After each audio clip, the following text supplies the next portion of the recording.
Hello, my name is Bianco. In this video I will talk about the Dickinson shotgun. In this case we have the model XX2 pump shotgun. The item comes in a typical cardboard box, rather nice print on it.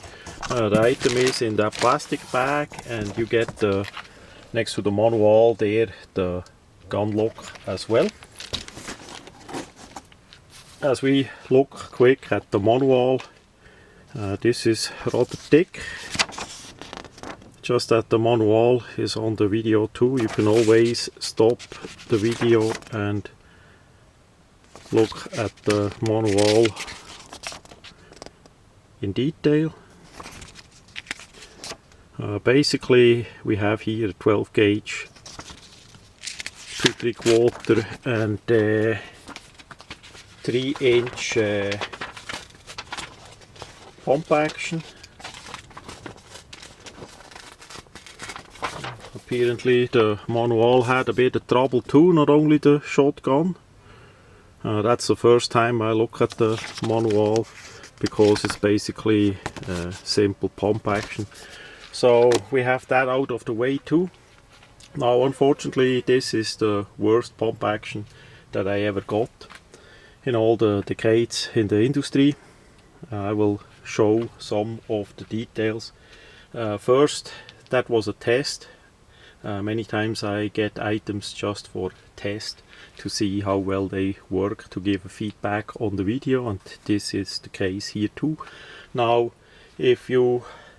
as I got that item and I took it home, I wanted to test fire it. I checked the function and I already noticed that the pump system was really hard to move, and unusual hard, so there was already something wrong. So I took it more apart and I saw even more of the details that are wrong on this system. So if you buy Dickinson, that has a good chance that the item out of the box not gonna work. This was the case also with the video that Mr. Guns and Gear did, part 1. He got 1 too for a video review, and the item did not work out of the box how it should. This one is in the same caliber. It simply did not work in that regard out of the box. As we first do a bit of overlook, we have basically everything that a tactical pump action shotgun nowadays should have. We have a pistol grip stock with a corresponding safety right there by the trigger guard. We have a ghost ring sight mounted on top with a rail, so you can mount a red dot or another optic as well. We have on the front end we have a section of rail, so you can easily mount a flashlight if you want to do so. Then the barrel has a breacher choke that it comes with it. You can take that out. It's just a regular choke that you can interchange. There is no changing tool or a different choke that comes with it. That's just how it is. And there we see the front side of the item with a red fiber optic part in it. The fiber optic part is surprisingly big, bigger than by my other Turkish shotguns, so that would be all pretty well. What of course is not on it is a mag extension. For import it's a 5-round magazine. That's what we have here. The system is Remington 870, so with a little bit fitting and else it should work to get you a magazine extension working on that system as well. The other thing that is missing is a side saddle, and because of the too long forearm here, forend, that will interfere with the side saddle if you mount that on the side of the receiver. So you can always shorten that part here too if you want, and then actually mount the side saddle, be it the one that the style that screws on or just with the velcro. Now the size of the pins and the location doesn't fit with a Remington 870, so that would have to be custom fitted, same as the magazine extension.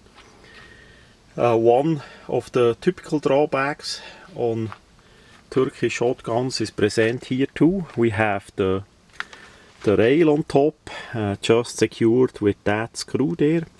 I did not take it out yet, so I don't see if that screw goes all the way in the receiver or not. I'm gonna put that in the description as I take that out. But we have basically a rail on top of the receiver, milled in the receiver, and then the real rail here is slided on top of that, and they're secured with that screw there. So if you wanna mount an optic that is not sturdy enough, it needs minimum one screw here and a screw that goes in the receiver in the back side. I always put in 3 of them, M5, so that the rail completely is solid on it.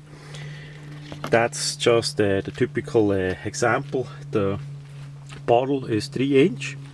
We have a usual design here. The chamber and bore is chrome lined, so that is all good. Now to the points that are not good on this example. We see here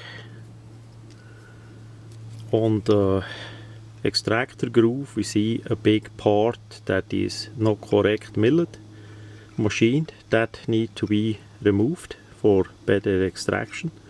That is not good. Then we have on the barrel the front side basically canted towards the right side in a pretty bad way. So it's off center and the item is screwed on. We cannot change that too easy, that would be in the middle. So basically the accuracy is not there because you can't hit with that canted front side. You cannot turn the barrel more either because we have on the chamber end this part here that is milled in a way, in a corresponding slot into the receiver. So that gives you the center point, and then the sight needs to be in the middle. So the sight is already off, and that part there by the extractor groove is not good. Then to the action. Let's start with the trigger assembly here. We have a traditional design, nothing too special there, with those 2 holes here for the pins. The pins are out here, and then as we turn it around, we see we have the usual wire part that correspond with the pin with that slot there, so that the pin stays into place. Now the other part here was already completely damaged because whoever did assemble the we see here that part here, we see that spring clip is already completely damaged there and non-working because whoever did assemble the gun in Turkey was a complete failure. That did basically push those pins in with a hammer. I did already smoothen out the top of there we still see a bit of that hammering of the mushroom, the pin there, because it would not go out too easy and would not go back in either. So that is already done. Those pins are, by the way, also too short for the receiver. They are minimum 2 mm too short, so it's a bit uneasy there as well. For whatever reason they did that. And we see on the opposite side how they did hammer in the pin. We have clearly many hammer marks. How there is another one. How they did hammer in the pin and basically mushroom it here on this side just to get it assembled. Absolute disgusting. Also the part here is standing out. That needs to go in a bit more too, but that is relative easy to do. So they just throw it together. As I now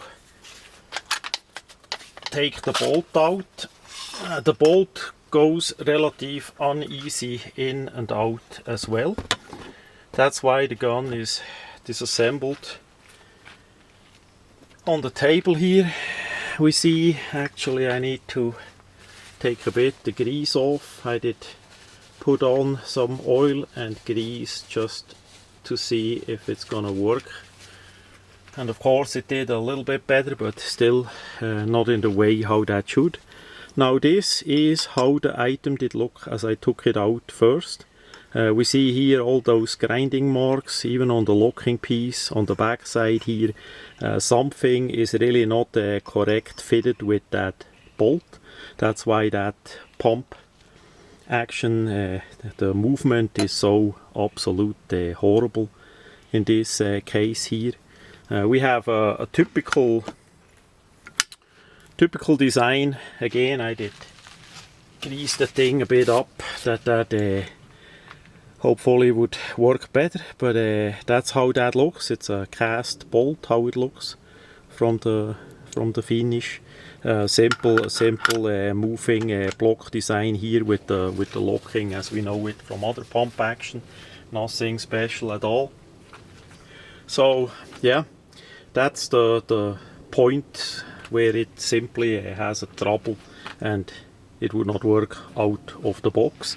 After I did check on some of those details, I could actually fire the first round. That did work pretty well. So we don't have a light primer strike in this regard. That is good in that regard, but the pump action, the system, the cycling is simply too messed up. Next to the angled front side, the part with the extractor slot is relatively easy to fix. So all in all, from me, a negative. I would not suggest buy such a Dickinson with the idea that you can use that gun straight out of the box. As I say, by Mr. Guns and Gears, he had a problem too. He did send it back and got it fixed. That's what I'm gonna do. I'm already in connection with the Dickinson company there, so we get a return shipping label for send that gun back. I would say it's in need of a complete replacement because the front sight is uneasy to be moved in the correct position. But we see what they're gonna do. That is part one of that disaster. All in all, that is for sure the worst quality of a Turkish shotgun that I ever had. The SDS import ones had at least a function out of the box, straight out of the box without any problems at all. But that's a test.